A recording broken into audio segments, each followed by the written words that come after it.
શ્રી નાના રેહા પ્રાથમિક શાળા તાલુકો ભુજ જિલ્લો કચ્છના ધોરણ 5 થી 8ના 62 બાળકોના શૈક્ષણિક પ્રવાસનું આયોજન કરવામાં આવ્યું. બાળકોનો સર્વાંગી વિકાસ થાય અને તેમની અંદર વિવિધ કૌશલ્યો કેળવાય તે માટે શિવધારા ટ્રાવેલ્સની લક્ઝરી બસમાં પ્રવાસનું આયોજન કરવામાં આવ્યું. નાના રેહાથી સૌપ્રથમ બોતેર જિનાલય, ત્યારબાદ શ્યામજી કૃષ્ણ વર્મા સ્મારક, અંબેધામ, ગોધરા, વિજયવિલાસ પેલેસ તેમજ માંડવી બીચની મુલાકાત લેવામાં આવી. પ્રવાસ દરમિયાન બાળકોમાં અનેરો આનંદ અને હર્ષોલ્લાસ જોવા મળ્યો. માંડવી બીચ પર પૂજાબેન ઉમરાણીયા અને રુદ્રી દ્વારા બાળકોને અલ્પાહાર કરાવવામાં આવ્યો. સમગ્ર પ્રવાસનું આયોજન શાળાના ઉર્વી મિસ્ત્રી અને ગૌતમ પ્રજાપતિ દ્વારા કરવામાં આવ્યું.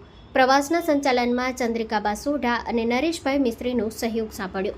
સમગ્ર પ્રવાસનું માર્ગદર્શન અને વ્યવસ્થા નાના રેહા પ્રાથમિક શાળાના આચાર્ય જટુભાઈ રાઠોડ દ્વારા કરવામાં આવી હતી. સ્ટોરી રિપોર્ટ બાય દર્શન Mehta, Bhuj.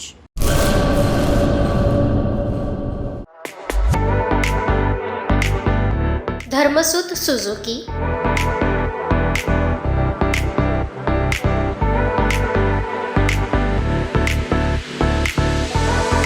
Dharmasut auto link LLP, 62 પ્રસાદી પ્લોટ, સંસ્કારનગર, ભુજ, કચ્છ.